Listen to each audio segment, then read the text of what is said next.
أشهد أن لا إله إلا الله.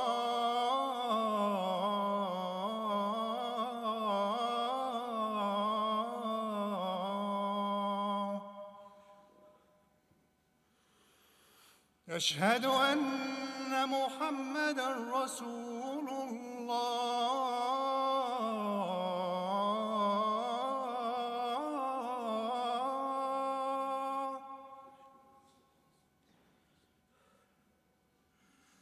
أشهد أن محمدًا رسول الله.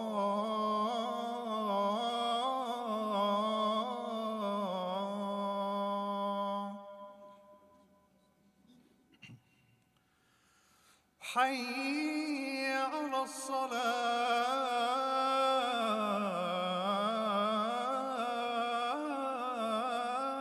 الصلاة. حي على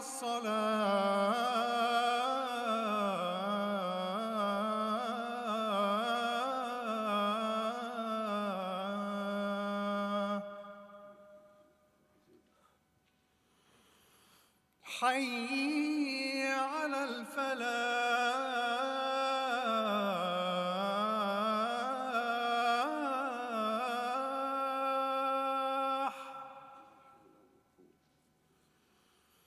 حي على الفلاح.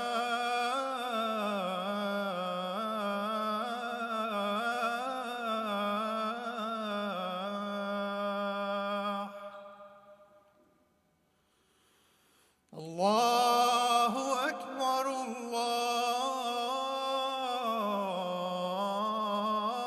الله أكبر. لا إله إلا الله.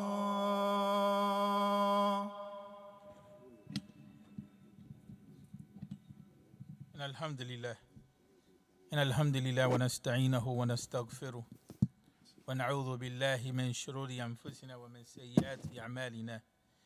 من يهدي الله فلا مضل له ومن يضلل فلا هادي له. وأشهد أن لا إله إلا الله وحده لا شريك له وأشهد أن محمدا عبده ورسوله وهو حبيبنا وقدوتنا وإمامنا ونحن مأمورون عن طريق القرآن أن نصلي ونسلم عليه. اللهم صل على محمد وعلى آل محمد كما صليت على إبراهيم وعلى آل إبراهيم في العالمين إنك حميد مجيد.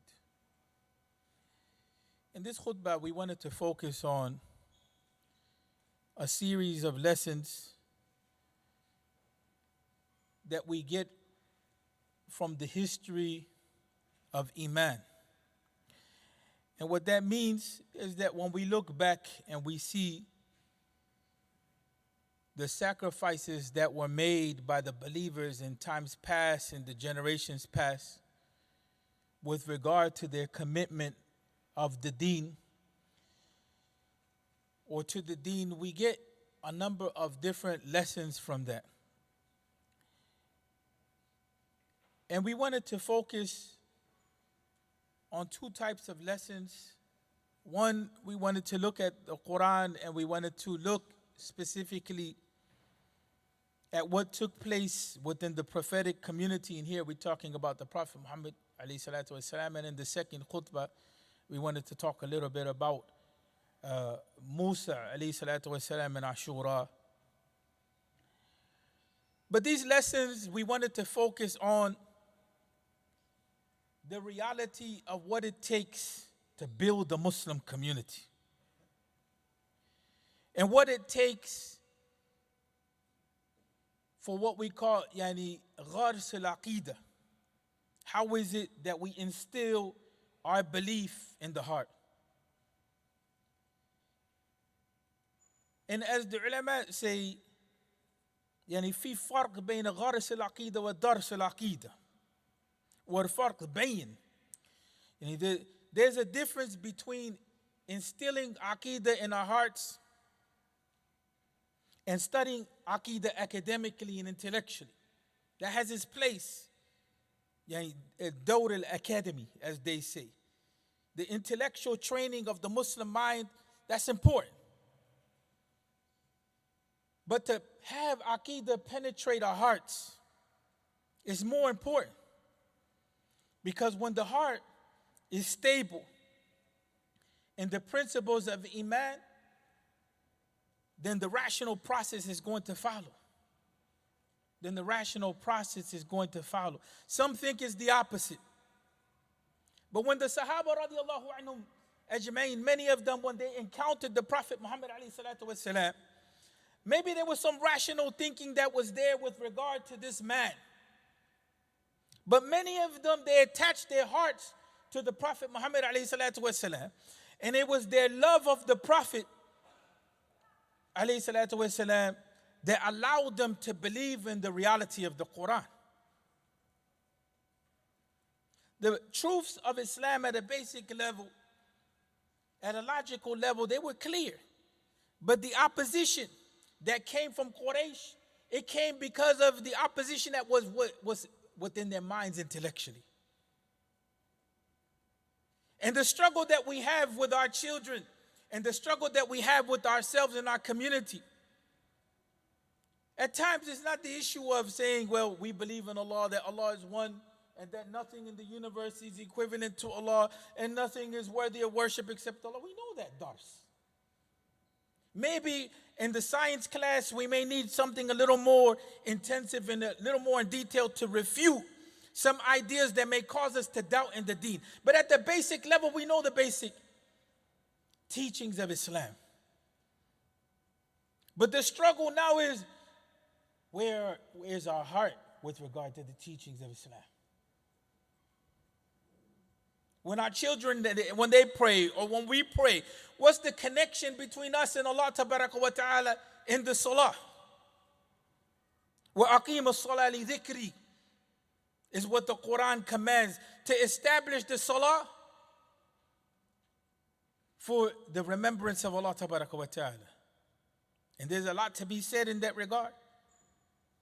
The idea of iqamat as-salah is different than wujud as-salah. To establish the salah is different than the presence of the salah. The whole masjid community is established on the reality of establishing the salah.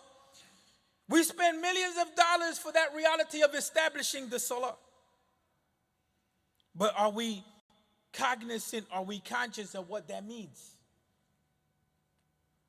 The establishment of the salah is not the establishment of the adhan and the establishment of a wudu place and the establishment of the salah on its time with a nice recitation of the Quran. That's part of the preparation for the salah. But the establishment of the salah is when our hearts are occupied with Allah tabaraka wa ta'ala. Everything else is just to put us in assistance, to assist us in that process. And the dhikr of Allah is that our lives are constantly in the remembrance of Allah. That our living and our dying is for Allah. That's not an easy task, people. And it's not an easy task to take children that we put in non-Muslim schools for hours throughout the year, that they're more impacted in those schools. Children that are impacted by TikTok. You have to understand what goes into that reality. You have to understand the science that goes into social media to impact the psychology of people. It's not just something that's just people that are just throwing out ideas. There's money and there's science behind influence in that point. How do we take a community وَنُرْسِخِ الْعَقِيدَ فِي قُلُوبِنَا? That's the question. How is it that aqidah that we say that we believe in? And here what we mean by aqidah is al-aqd baynana wa bayna Allah tabaraka wa ta'ala. How is it that we can have a relationship with Allah that ties us and that we're firm, that our whole community is impacted by that? When we look at the early generation, we find in Surah Al-Baqarah a story that's very interesting to understand, people. And that story is the story of the believers Allah tabaraka wa ta'ala describes them. وَمِنَ النَّاسِ مَن يَشْرِي نَفْسَهُ ابْتِغَاءَ مَرْضَاتِ اللَّهِ وَاللَّهُ رَءُوفٌ بِالْعِبَادِ.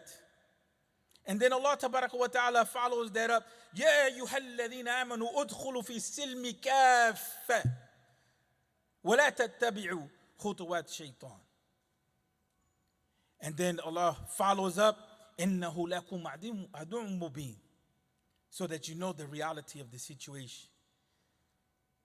Allah tabaraka wa ta'ala describes, He says that there's people, right, that they give of their very souls. And here, it's not just of their very souls. The translation says that, but there's more to it. They give of their very souls in seeking the pleasure of Allah. And Allah tabaraka wa ta'ala is all kind to His servants, so that we have a good opinion of Allah tabaraka wa ta'ala. And then Allah tabaraka wa ta'ala follows that up. O you people of Iman, come into that contract between you and Allah in entirety, the entire of yourselves, your wealth, your hearts, your lifestyle. Come into Islam completely. And there's some history behind these ayat. And then after that being a command, there's a prohibition. And don't follow the footsteps of shaitan, the schemes of shaitan, the pathway of shaitan, the tactics of shaitan. And then Allah reminds us, it doesn't just leave it with the prohibition. Allah tabaraka wa ta'ala clarifies. And the language of the Quran is very emphatic. Innahu lakum.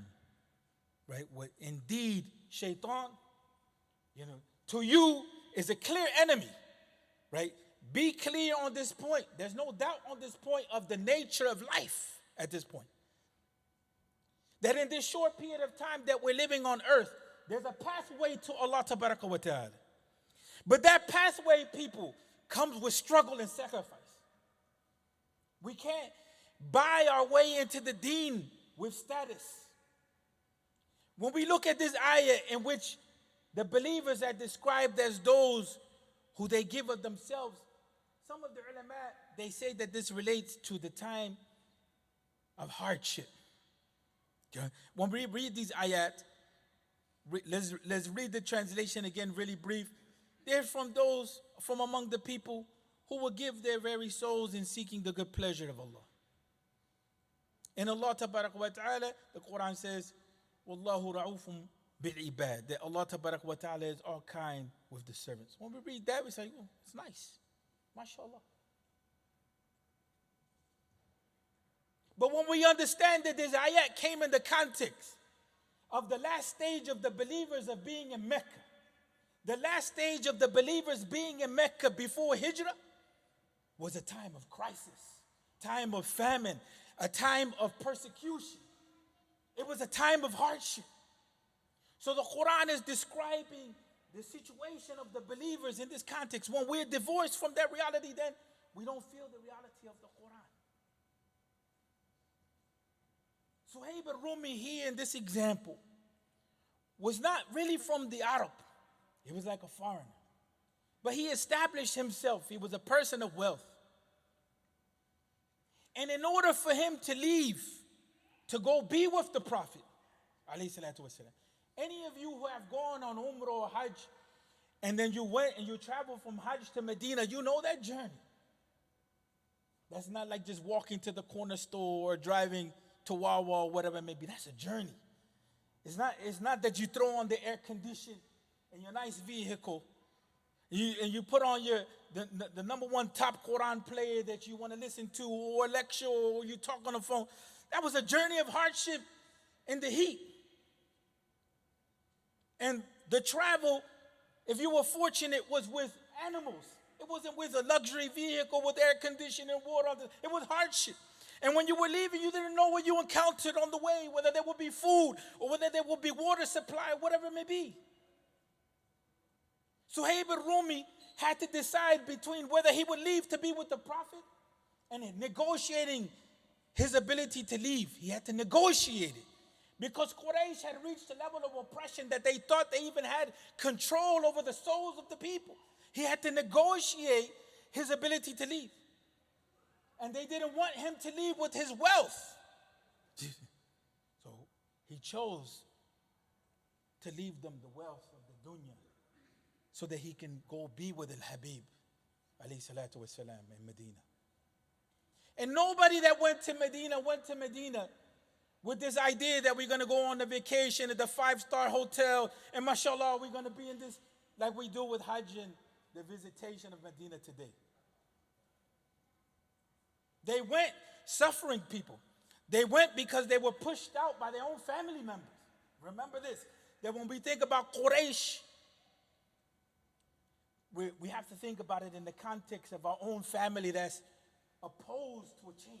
And the change that they wanted was a change for family. The change that they wanted was a change for community. The change that they wanted was a change to move away from superstition, to belief, to iman, to justice, to love, to kindness, to protection, to security, to growth. Those were the values that they were pursuing. And when they committed to that, that meant that they had to oppose their own families in order to make that change.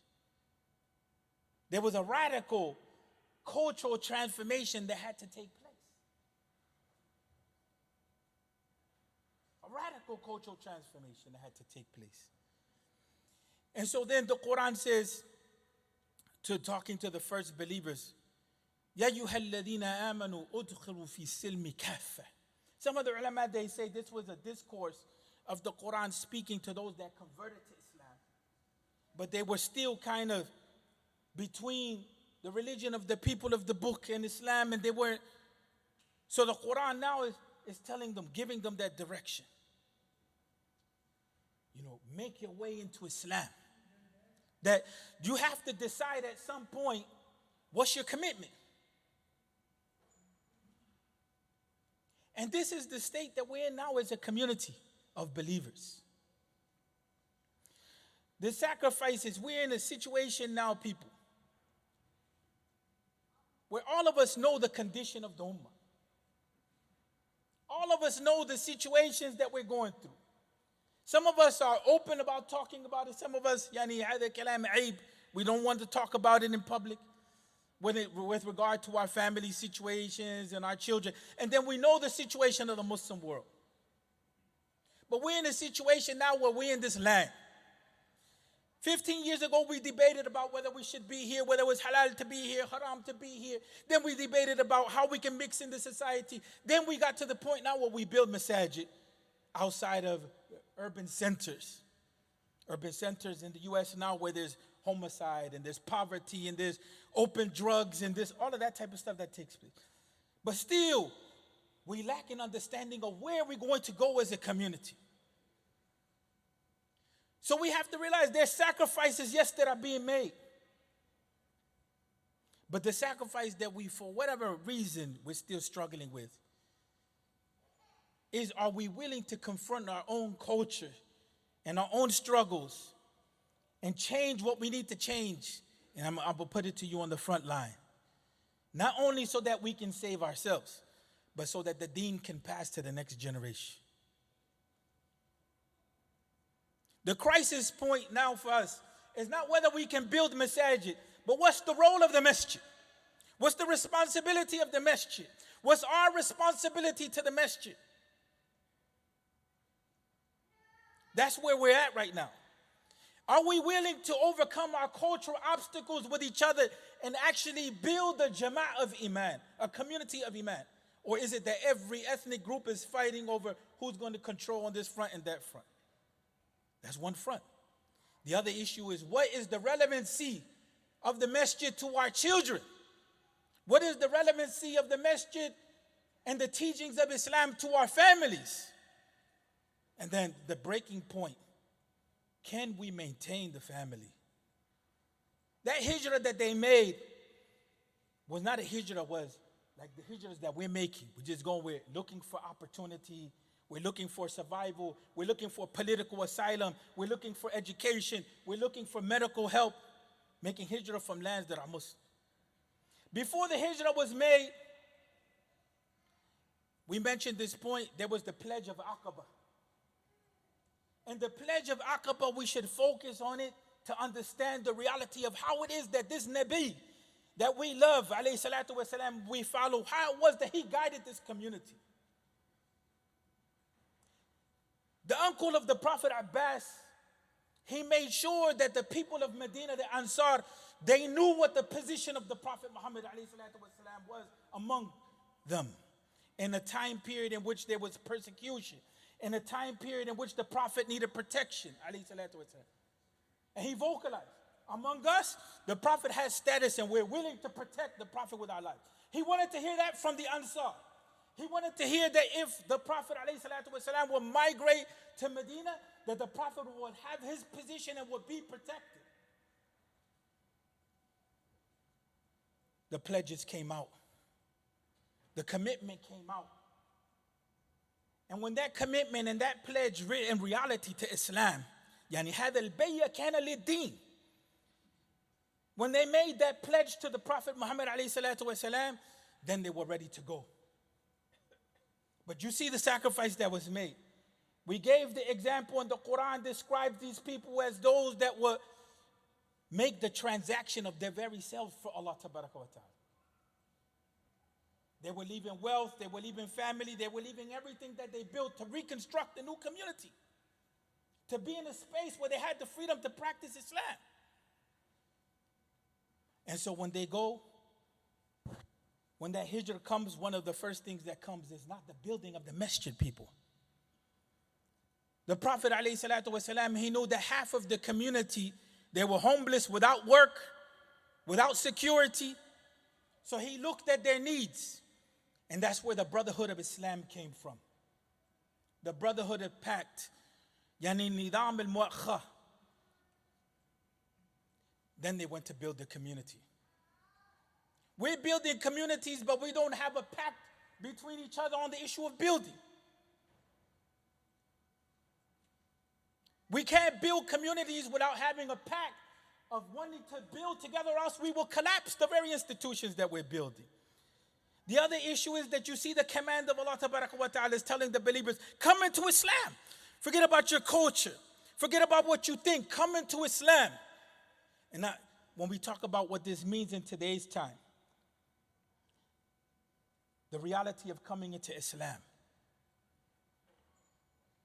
is teaching our youth how to be Muslim. Teaching our youth how to deal with their desires. Teaching our youth how to find a sense of tranquility and peace with Allah Tabaraka wa Ta'ala. You know the concept, I'm bored, I'm this, I'm that. هم متأثرون في الوجدان يعني بالكفر. Instead of we're impacted in the very way that we feel by meaninglessness. So that we're not content with Iman, we have to teach our youth that from the beginning. So that they begin to develop a relationship with Allah. That's not going to come by just memorizing the Quran. It's not just going to come by being forced to pray. It has to come from all of us when they see us as a community implementing Islam. When they see the lessons of depending on Allah, working, cooperating together. When they see us in the struggle to establish the Salah in the real sense. When they see us in the struggle to go to Hajj. When they see us in the struggle to fast Ramadan. When they see us in the struggle to go to Hajj. When they see us in the struggle of education overall of the deen. That first community, it was built on that sacrifice. And so when we look at the end of the day, one of the things that we come to the fore with saying is that there was two things that were needed in order for that community to come into the community of Iman. Out of Jahiliyyah and everything that it meant. And it was إرادة التغيير وإدارة التغيير. وفي النهاية هذا هو حسن التدبير. When we talk about the issue of leadership and guiding the community, we have to want the change. We have to want the change. And then not only do we have to want the change, we have to organize for the change. We want to see a response to the divorce issue. We want to see a response to single people needing to get married. We want to see our youth not be confused about their sexuality. We want to see a solution to the elders of where they're going to go as they retire, as their youth left, they went to another state and they're here by themselves. Then we have to have solutions on a practical level. But those solutions at the higher level won't come without the establishment of the salah. That's the importance of the masjid. The other issue is that the hijrah, whether we see the hijrah of Musa or whether the hijrah of the Prophet Muhammad alayhi salatu wasalam, it was two types of hijrah. It was not only the physical hijrah to another space, but it was the hijrah from disobedience to Allah tabaraka wa ta'ala. It was the hijrah from ignorance. It was the hijrah from fighting one another. It was the hijrah from oppressing one another. So as a community, we have to ask, what is our vision? Our youth are asking that from our community. The masjid has a massive impact to play in regard of what is the future of Islam in the U.S.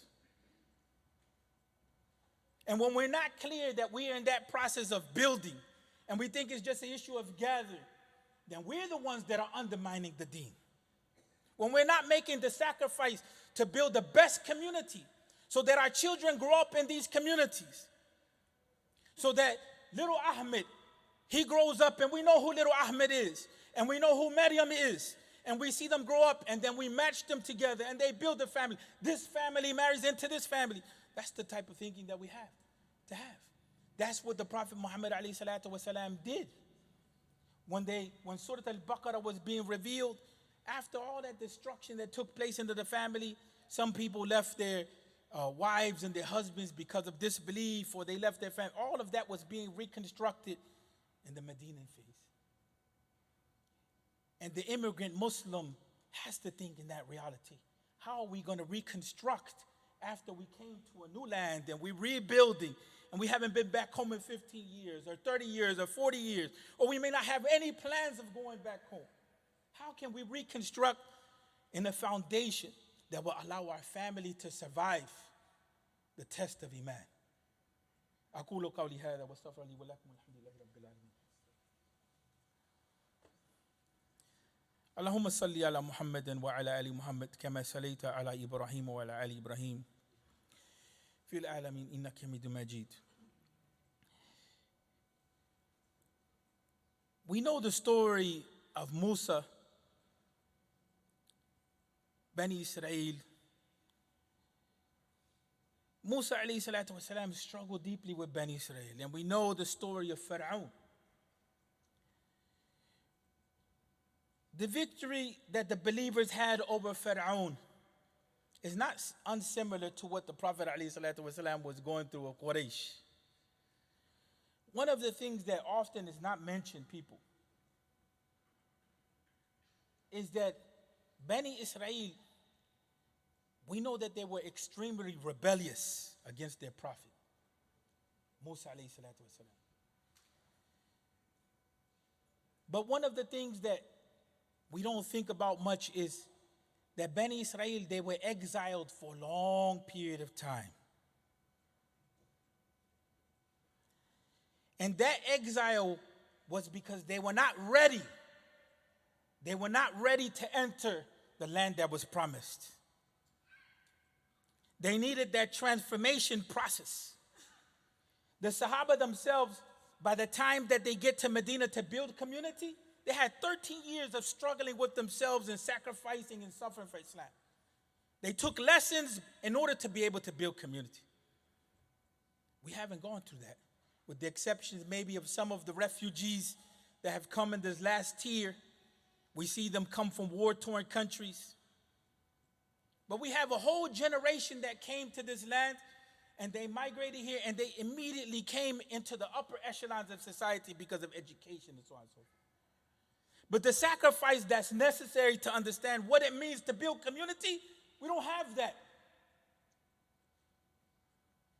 And so some of us don't think of the urgency, yani al-awwaliyah, the priority of what it means to build a Muslim community that's effective.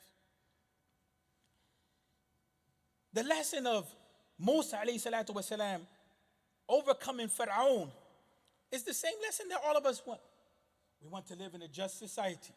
We wanted to live in a society which acknowledges Iman. We wanted to live in a moral society, a moral community, a society that life has meaning, that we don't oppress each other. It's the same reality that we saw over there with the Prophet Muhammad ﷺ and his struggle of Quraysh.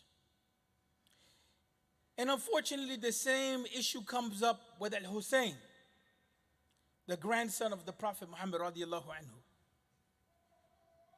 Years later, we're talking about the very household of the Prophet Muhammad ﷺ, Al-Hussein. And the story is not a story which we're going to say, oh, it's a story that is distorted because of the Shia. No, we as Sunnis, we believe in that reality. We know that Al-Hussein, the grandson of the Prophet Muhammad ﷺ, we know that he struggled with his time period. And he was murdered. He was martyred because he saw the change that took place in the Muslim community. He saw the corruption that took place in the Muslim community. He saw the deviation from the religion of his grandfather, or we could say his father. And so that lesson is a lesson that we, have on a continuous basis. That's the struggle that we have on a continuous basis. That's the struggle that we have regularly. The only way, people, to be able to begin to transform that type of situation is where if we put all our energy in the next generation. We ourselves, we have a limit with regard to our age. But we always say the youth, the youth, the youth. But the youth, people, we will have no impact on the youth if the family is collapsing itself. And that's the situation. This week alone, I think I have 5 divorce cases on my table.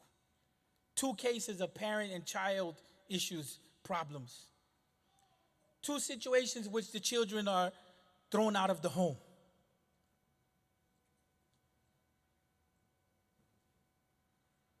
That won't be solved until the men have some sort of relationship to Allah in the masjid. And the women have some sort of relationship to Allah in the home and the masjid, and the men as well. The reality of all of these stories that we mentioned have everything to do with the condition of the hearts of the believers. That's where the struggle is taking place. The war between us is taking place in that our hearts are not in a good situation and state. The suspicion, the bad habits, the bad intentions, the arguing, the raising of the voice, the humiliation, the physical violence, all of that. And that's fine. There's no need to go into the details of that. But definitely, what is the role of the masjid in that? You can't beg the masjid to give you counseling on these types of issues if the masjid is not a place where we go to open our hearts up to Allah. No matter how much counseling is going to take place in that regard. If we don't have a relationship with Allah Tabaraka wa Ta'ala, if there's no connection between our hearts and Allah Tabaraka wa Ta'ala, that's not going to go anywhere. That's not to say that we shouldn't have counseling. That's not to say that we shouldn't have educational programs. But I want to leave with this as an amanah to myself and to you. That at the end of the day, the only thing that's going to bring us a sense of stability is our relationship with Allah Tabaraka wa Ta'ala. If there is no impact of our relationship with Allah Tabaraka wa Ta'ala in our hearts, we're not going to be content. You have one group, they say, well, if we had the salary of the doctor, okay, you see the salary of the doctor, then you go to the family of the doctor, they're having the same problems that's in the poor family. On both sides. So this one has what they need, and this one actually has what they need, but this one wants more because they don't have what this one has, and this one has more than what they need, but all of them are in the same situation. Nobody's content, nobody's happy, both looking for divorce. And then at the end of the day, who suffers? We as a community suffer. The children suffer. That's not what the deen was all about. The deen was about constructing. That hijrah, that sacrifice that was made, and what we see with the struggle between Musa alayhi salatu wasalam and his people is about us changing. Everybody has to look at themselves and see what it is that they bring to the table of destruction. Everybody has to look at themselves and ask, what is it that I can change to better my relationship with Allah in my speech with people and in my action with people? What is it that I can do to control my temper? What is it that I can do to control my desire? What is it that I can do so that people don't feel humiliated around me? That has to be the lesson. The Prophet Muhammad alayhi salatu wasalam, I leave with this. He was left as the mark of Allah tabaraka wa ta'ala's love for us. That's why he's called in the Quran that he was rahmatan lil alameen. So that's a lesson of the sunnah that we should take. We ask Allah tabaraka wa ta'ala for all of those that are sick. We ask for those that are in the state of coma. One of the brothers asked us to pray for his relative. We ask Allah tabaraka wa ta'ala to grant him shifa. We ask Allah tabaraka wa ta'ala to bring him close. We ask Allah tabaraka wa ta'ala to transform his deeds and our deeds that are bad into good deeds. We ask Allah tabaraka wa ta'ala to guide us in this journey towards Allah. We ask you, Allah tabaraka wa ta'ala, to purify our hearts. We ask you, Allah tabaraka wa ta'ala, to descend your peace and your tranquility to our hearts. We ask you, Allah tabaraka wa ta'ala, to make the masjid a place that's beloved to us. We ask you, Allah tabaraka wa ta'ala, for the salah to be the apple of our eyes. We ask you, Allah tabaraka wa ta'ala, for our salah to be a direct communication between us and you, Allah tabaraka wa ta'ala. We ask you to be able to establish the salah. We ask you to be able to overcome our laziness. We ask you, Allah tabaraka wa ta'ala, for our husbands and our wives and our children and our parents and our relatives. We ask that you bless all of them and that you alleviate their conditions. We ask that you strengthen them, Allah tabaraka wa ta'ala, in iman. We ask for all of those that are poor among us. We ask that you enrichen them. We ask Allah tabaraka wa ta'ala for those that have died, that you accept them, Allah tabaraka wa ta'ala, into the highest levels of Jannah. And we ask you, Allah tabaraka wa ta'ala, to protect our children and their children and their children. And we ask most of all to die in the state of Islam. Aqimu salah.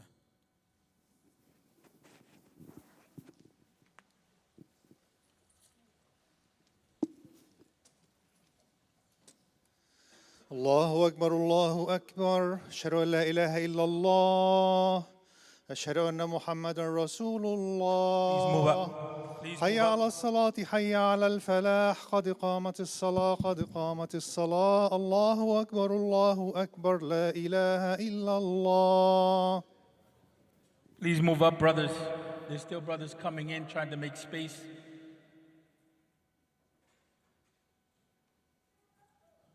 Are we good back there? Somebody signal, are we good back there? Move up, please, move up. Allahu Akbar. Alhamdulillahi Rabbil Alameen. Ar-Rahman Ar-Rahim. Maliki Yawm Ad-Din. إياك نعبد وإياك نستعين اهدنا الصراط المستقيم صراط الذين أنعمت عليهم غير المغضوب عليهم ولا الضالين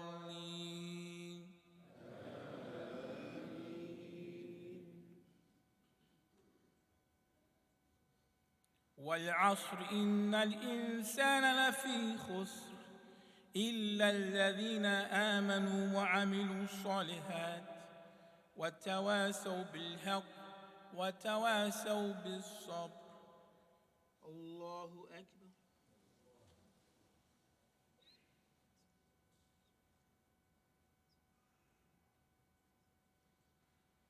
سمع الله لمن حمده.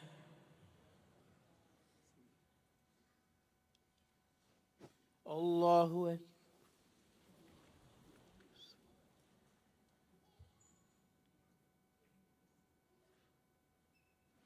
الله أكبر.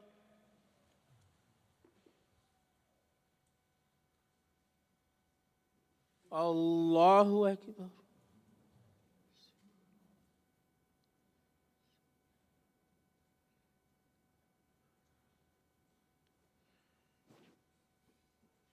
الله أكبر.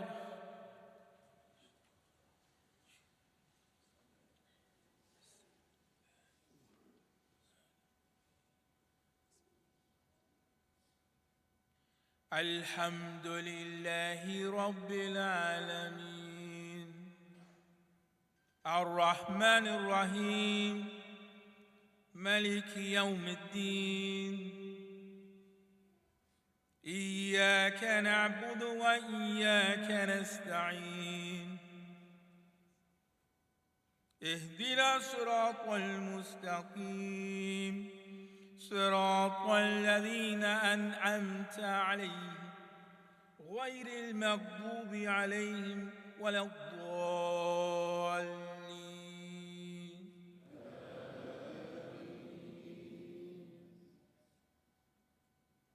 قل هو الله أحد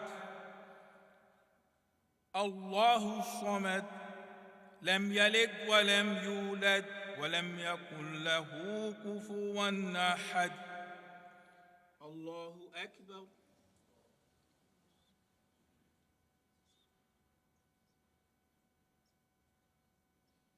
سمع الله لمن حمده ولك الحمد الله أكبر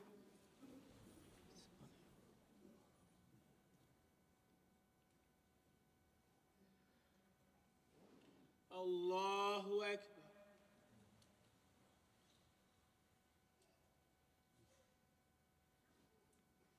الله أكبر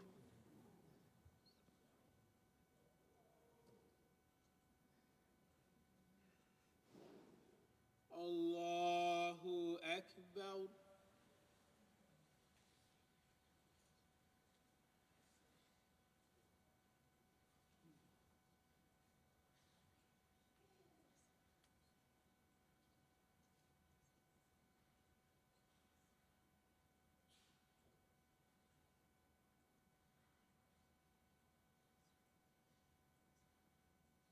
السلام عليكم ورحمة الله السلام عليكم ورحمة الله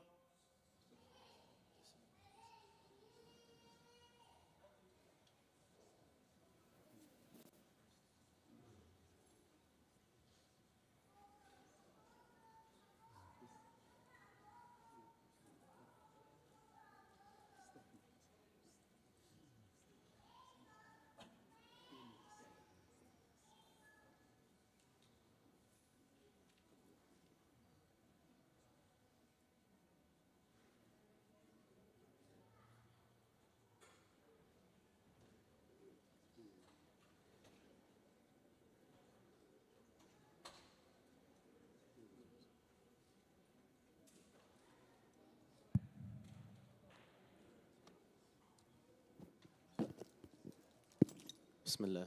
Assalamu alaikum and Jumu'ah Mubarak. Barakallah feek, Shaykh Yusuf for the khutbah. May Allah increase your ilm and give you barakah, inshallah. Just a few quick announcements. Just a reminder that we still have a construction bill that we have to pay, mashallah. We covered most of it during Ramadan and throughout the year, but we'll still have a little bit of way to go. Make the niyyah now, especially today's the day of Shura. If you're fasting, increase your barakah. Drop whatever you have in the box, inshallah. The funds have definitely not been, coming in at the level that they should be. So please just make a niyyah before you walk out. Barakallahu feek. There's a potluck today for Ashura. We definitely need people to sign up for some of the major dishes. Please remember, whoever you're feeding, inshallah, you'll get, barakah for and the benefits for whatever, their fast as well as your own. So please, if you have an opportunity, come tonight and sign up for that. There's a Fajr on the Beach event tomorrow, so sign up for that as well. There's a summer picnic coming up on the 5th of August. Sunday school registration has started, so please sign up if you want to do Sunday school. And there's also some camps that are starting up. Look for those as well. If you're not signed up for the newsletter, sign up for the newsletter. You can email us, call us if you have any questions. Right turns only on your way out. Barakallahu feek. Assalamu alaikum.